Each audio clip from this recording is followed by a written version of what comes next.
Hi friends, ഇന്ന് ഞാൻ വന്നിട്ടുള്ളത് മറ്റൊരു പുതിയ വീഡിയോയുമായിട്ടാണ്. പ്രീമിയമായിട്ട് 5 പൈസ പോലും അടയ്ക്കുന്നില്ല, പക്ഷെ നിങ്ങൾക്ക് 50 ലക്ഷം രൂപയുടെ ഇൻഷുറൻസ് ലഭിക്കുന്നു. അതെ, LPG ഇൻഷുറൻസ് ആണത്. അതായത് വീട്ടിലോ സ്വന്തം സ്ഥാപനത്തിലോ ഗ്യാസ് കണക്ഷൻ എടുത്തിട്ടുള്ളവർ എല്ലാം തന്നെ ഈ പദ്ധതിയിൽ അംഗങ്ങളായിട്ടുണ്ട്. പക്ഷെ നമ്മുടെ സമൂഹത്തിലെ 95% ആളുകൾക്കും ഇതിനെക്കുറിച്ച് അറിവില്ല എന്നതാണ് സത്യം. LPG കണക്ഷൻ എടുക്കുമ്പോൾ ആ സമയം മുതൽ ആ വ്യക്തി ഇൻഷുറൻസ് പദ്ധതിയിൽ അംഗമാണ്. പബ്ലിക് ലയബിലിറ്റി പോളിസിയുടെ ഭാഗമായിട്ടാണ് ഓയിൽ കമ്പനികൾ ഇൻഷുറൻസ് വാഗ്ദാനം ചെയ്യുന്നത്. LPG സിലിണ്ടർ മൂലം ഉണ്ടാകുന്ന അപകടങ്ങൾക്ക് മാത്രമാണ് ഈ ഇൻഷുറൻസ് പരിരക്ഷ ലഭിക്കുന്നത്. അതായത് അപകടമുണ്ടാകുവാൻ പ്രധാന കാരണം LPG സിലിണ്ടർ ആയിരിക്കണം.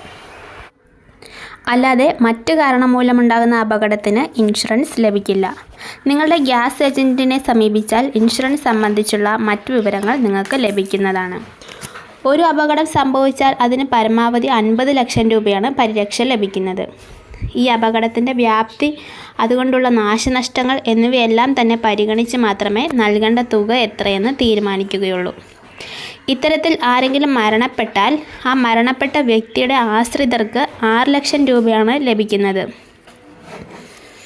എന്നാൽ അപകടത്തിൽപ്പെട്ട് പരിക്കേറ്റ് ചികിത്സയിൽ കഴിയേണ്ടി വന്നാൽ 30 ലക്ഷം രൂപ വരെ പരിരക്ഷ ലഭിക്കുന്നതാണ്.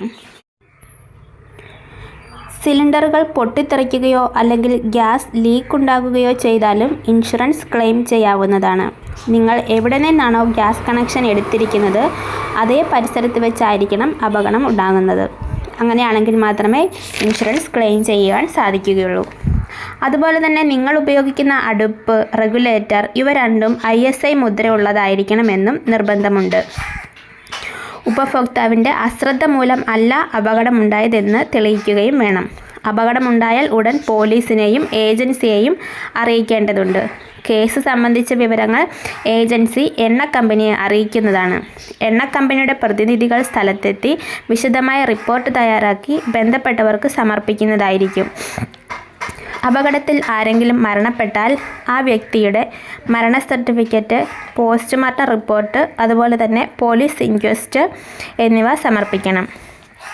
ഇനി പരിക്കേറ്റ് ചികിത്സ തേടിയാൽ മെഡിക്കൽ ബില്ലുകൾ, അതോടൊപ്പം തന്നെ പരിശോധന സംബന്ധിച്ച ഡോക്ടർ നൽകുന്ന വിവരങ്ങൾ, ഡിസ്ചാർജ് സമ്മറി എന്നിവയുടെയൊക്കെ ഒറിജിനൽ രേഖ വേണം സമർപ്പിക്കുവാൻ. ഇവയെല്ലാം കഴിയുമ്പോൾ ആക്സിഡൻറ്റ് ഇൻഷുറൻസിൽ ഒരു അംഗീകൃത സർവേയറെ നിയോഗിക്കുന്നതായിരിക്കും. ഇയാളുടെ റിപ്പോർട്ടിന് അനുസരിച്ചായിരിക്കും നിങ്ങൾക്ക് തുക ലഭിക്കുന്നത്. അടുത്ത പ്രധാനപ്പെട്ട ഒരു കാര്യം, 35 വയസ്സ് കഴിഞ്ഞ സ്ത്രീകൾക്ക് സർക്കാർ പ്രഖ്യാപിച്ചിട്ടുള്ള സ്ത്രീ സുരക്ഷാ പെൻഷൻ പദ്ധതിയുമായി ബന്ധപ്പെട്ട ഏറ്റവും പ്രധാനപ്പെട്ട ഒരു അറിയിപ്പാണ് ഇപ്പോൾ പുറത്തു വന്നിട്ടുള്ളത്. തിരഞ്ഞെടുപ്പ് കമ്മീഷൻ ഇതിൽ നിർണായക ഇടപെടൽ നടത്തിയിരിക്കുകയാണ്. അതായത് സർക്കാർ പ്രഖ്യാപിച്ച സ്ത്രീ സുരക്ഷാ പെൻഷൻ പദ്ധതിയുടെ അപേക്ഷകൾ സംസ്ഥാന തിരഞ്ഞെടുപ്പ് കമ്മീഷൻ നിരീക്ഷണ സെൽ ഇപ്പോൾ വിലക്കിയിരിക്കുകയാണ്. മുനിസിപ്പാലിറ്റികളും പഞ്ചായത്ത് വഴിയുമൊക്കെ അപേക്ഷകൾ സ്വീകരിക്കുന്നത് തദ്ദേശ സ്വയംഭരണ തിരഞ്ഞെടുപ്പിൻ്റെ ലംഘനം ആയതിനാൽ അത് ഇപ്പോൾ തടഞ്ഞുവച്ചിരിക്കുന്നത്. 1000 രൂപ പെൻഷൻ ലഭിക്കുന്ന പദ്ധതിക്ക് അപേക്ഷ സ്വീകരിക്കുന്നത് രാഷ്ട്രീയ പ്രചാരണത്തിന് ഉപയോഗിക്കുകയാണ് എന്നും അതോടൊപ്പം തന്നെ ജില്ലകളിലെ നിരീക്ഷണ സെല്ലുകൾ സംസ്ഥാന തിരഞ്ഞെടുപ്പ് കമ്മീഷനും ഇപ്പോൾ വ്യാപകമായ പരാതികൾ ലഭിക്കുകയുണ്ടായി. തിരഞ്ഞെടുപ്പിൻ്റെ അസിസ്റ്റന്റ് റിട്ടേണിംഗ് ഓഫീസർമാരിൽ ഭൂരിഭാഗവും തദ്ദേശ സ്വയംഭരണ സ്ഥാപന സെക്രട്ടറിമാരാണെന്ന് പരാതികളിൽ ചൂണ്ടിക്കാണിച്ചു. തുടർന്നാണ് വിലക്ക് ഏർപ്പെടുത്തിയത്. തിരഞ്ഞെടുപ്പ് പ്രഖ്യാപിച്ചു കഴിഞ്ഞാൽ ആനുകൂല്യങ്ങൾക്കായിട്ട് ഉപഭോക്താക്കളെ തിരഞ്ഞെടുക്കുവാൻ ഉള്ള നടപടികൾ പാടില്ല എന്നുള്ളതാണ് ചട്ടം. അപേക്ഷകൾ സ്വീകരിക്കരുത് എന്നും അതാത് ജില്ലകളിലെ നിരീക്ഷണ സെല്ലുകൾ പഞ്ചായത്ത്, നഗരസഭ സെക്രട്ടറിമാർക്ക് നിർദ്ദേശം നൽകിയിട്ടുണ്ട്. ഒക്ടോബർ 29 മുഖ്യമന്ത്രി പിണറായി വിജയൻ വാർത്താ സമ്മേളനം വിളിച്ചുകൂട്ടിയായിരുന്നു ഈ പദ്ധതി പ്രഖ്യാപിച്ചത്. സാമൂഹിക ക്ഷേമ പദ്ധതികളിൽ ഉൾപ്പെടാത്ത പാവപ്പെട്ട കുടുംബത്തിലെ സ്ത്രീകൾ, ട്രാൻസ് വുമൺ അടക്കമുള്ള സ്ത്രീകൾക്ക് എല്ലാ മാസവും ഈ ധനസഹായം ഉറപ്പാക്കും എന്നായിരുന്നു പ്രഖ്യാപനം. ആദ്യ ഉത്തരവ് നവംബർ 1 എങ്കിലും മാർഗരേഖ, മാനദണ്ഡം എന്നിവയൊക്കെ അടങ്ങിയ വിശദമായ ഉത്തരവ് തദ്ദേശ സ്വയംഭരണ തിരഞ്ഞെടുപ്പ് പ്രഖ്യാപിച്ച നവംബർ 10 തന്നെ ആയിരുന്നു. അപ്പോൾ ഇത്രയേ ഉള്ളൂ ഇന്നത്തെ വീഡിയോ കണ്ട് സപ്പോർട്ട് ചെയ്ത എല്ലാവർക്കും ഒരുപാട് നന്ദി.